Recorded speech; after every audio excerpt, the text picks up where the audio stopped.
During the Blitz, London was turned into a battlefield.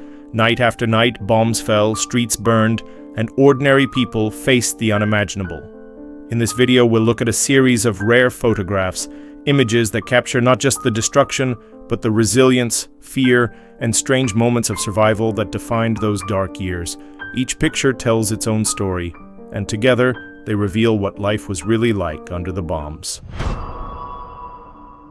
This photo was taken in London during the early days of the Blitz in September 1940. A German bomb tore through this street, blowing apart the buildings and leaving a double-decker bus hurled into the rubble. Around it, civil defense workers and soldiers searched for survivors among the wreckage.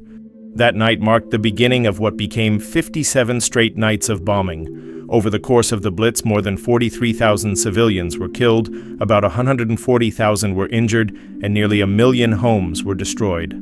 Despite the devastation, Londoners carried on a resilience that became known as the Blitz spirit. This photo was taken at a London station during the early days of the war. The train is packed with children, leaning out of the windows, some smiling, some holding on tightly to the glass. They were being sent into the countryside as part of Britain's mass evacuation program. For many, it was their first time away from home, carrying only a small bag, a gas mask, and a label with their name on it. Parents stood back on the platform, not knowing when or if they would see them again. This photo was taken mid-flight, capturing a Supermarine Spitfire, one of the most iconic aircraft of World War II. Its sleek wings and powerful Rolls-Royce Merlin engine made it the pride of the Royal Air Force. During the summer of 1940, planes like this became a familiar sight in the skies over Britain. Pilots, many barely out of their teens, flew in endless dogfights against the Luftwaffe. The Spitfire wasn't just a machine, it became a symbol of survival. Its speed and agility gave Britain an edge during the Battle of Britain, when defeat seemed only a breath away. This photo was taken in 1939, just before the Blitz began. It shows a family setting up an Anderson shelter in their backyard, a small corrugated iron bunker, half buried in the ground and covered with earth for protection. These shelters were issued free to working-class families and became a common sight in British gardens. They were meant to hold up to 6 people, though cramped and often damp. In this image, adults are hard at work securing the shelter, while a mother steadies her 2 children nearby. A stuffed toy dog with a tiny gas mask sits on top, a chilling reminder that even children's playthings were drawn into the atmosphere of war. This photo was taken in London during the early days of the Blitz. Standing high on a rooftop, an ARP, Air Raid Precautions Warden, scans the sky with binoculars, keeping watch for incoming German aircraft. Behind him, the dome of St. Paul's Cathedral rises above the city, a landmark that would become a powerful symbol of survival after the raids. Wardens like this man were civilians trained to guide people into shelters, enforce blackout rules, and respond to bomb damage. They were often the first line of defense for ordinary Londoners when the sirens wailed. With more than 2 million Anderson shelters handed out across the country, and later Morrison shelters for use indoors, ARP volunteers played a vital role in organizing Britain's civil defense. This photo was taken during one of the first heavy raids of the Blitz in September 1940. Tower Bridge stands clear on the right, but the sky over London is swallowed by a vast wall of smoke. The target was the docks and warehouses along the Thames, vital to Britain's war effort. The German strategy was simple: cripple supplies, break morale, and set the city ablaze. Here, entire blocks of riverside storage went up in flames, and the thick smoke could be seen for miles. Fire brigades worked around the clock, dragging hoses through burning streets and pumping water straight from the Thames to fight the infernos. This photo was taken in 1941 after a Saturday night raid left parts of London in ruins. A team of firemen, helmets glinting in the haze, struggled to control a heavy hose, directing water at what remains of a burning building. The structure behind them is barely standing, its walls gutted, windows blown out, and stonework blackened by fire. Scenes like this became routine during the Blitz. Night after night, fire crews battled not just flames but exhaustion, often working until dawn while bombs still fell around them. Their job wasn't only to put out fires, but to stop them from spreading across tightly packed streets. London's survival depended on these men, who faced collapsing buildings, flying debris, and the constant fear of another wave of bombers overhead. This photo was taken in London in 1940 during the height of the Blitz. 3 children sit quietly on a curb, their small figures framed against the wreckage of what used to be their home. Behind them lies a mountain of broken bricks, splintered wood, and shattered belongings. Ordinary life reduced to rubble in a single night of bombing.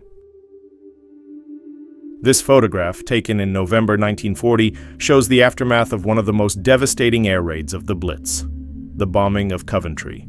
The city center of Broadgate lies in ruins, with smoking rubble on both sides of the street and entire buildings reduced to skeletal frames. Despite the destruction, crowds of people walk through the wreckage, some carrying bicycles, others simply making their way forward, as if trying to reclaim a sense of normalcy. A lone car makes its way down the broken road, passing beneath a clock that still stands, marking the hour in a city where time itself felt shattered. The raid on Coventry was especially brutal, an operation the Germans called Moonlight Sonata. On the night of November 14th, over 500 bombers descended on the city, dropping thousands of incendiaries and explosives.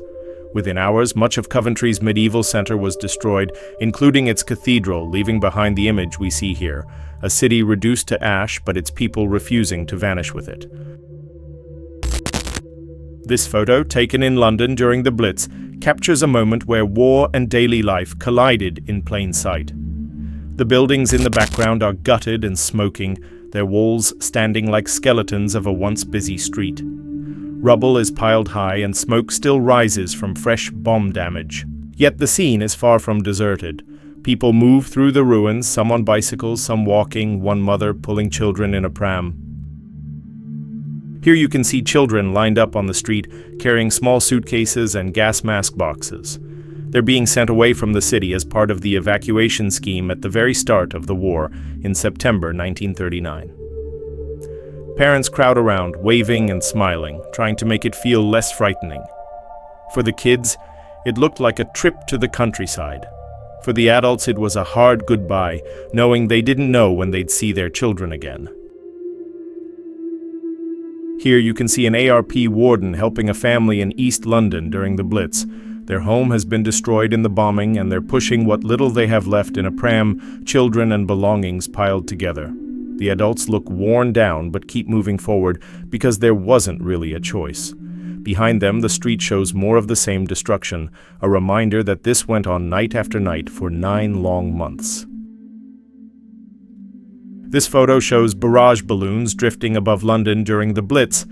These huge gas-filled giants floated on steel cables, creating a deadly obstacle for low-flying German aircraft. If a bomber tried to swoop down for accuracy, there was a risk its wings would shear off against the wires. From the ground, they gave London's skyline an eerie look, like a fleet of silent whales guarding the city. They didn't stop the bombings, but they forced enemy planes higher, where accuracy was worse, and British anti-aircraft guns stood a better chance. This photo was taken during the Blitz and shows Prime Minister Winston Churchill walking through the wreckage of a bombed neighborhood. Around him, local residents stand among the ruins of their homes, their faces marked by shock, grief, and determination. Churchill often toured bomb sites across London to be seen alongside the people. His presence was deliberate, a signal that Britain's leader was not hidden away in safety, but willing to walk the same shattered streets as everyone else. For those who had lost everything overnight, his visits became a rallying point, reinforcing the spirit of defiance that came to define the Blitz. This photo was taken in London during the Blitz, framing the Houses of Parliament and Big Ben in the distance through a heap of rubble. The foreground shows jagged chunks of concrete and twisted steel, the remains of a bombed building, while across the Thames, the seat of Britain's government still stands intact. This photo shows the aftermath of a bombing raid during the Blitz, when an explosion tore through a London street and left a double-decker bus swallowed by a massive crater. Shops behind it, like United Dairies and the Times Furnishing Co., stand shattered, their windows blown out, merchandise scattered into the rubble. What makes this image gripping is the strange quiet around it. People stand at the edge of the crater, staring down at the wreck, as if trying to make sense of how ordinary city life could vanish in a single blast. It's both a snapshot of destruction and a reminder of the uncertainty that Londoners lived with every day, never knowing where the next crater would open.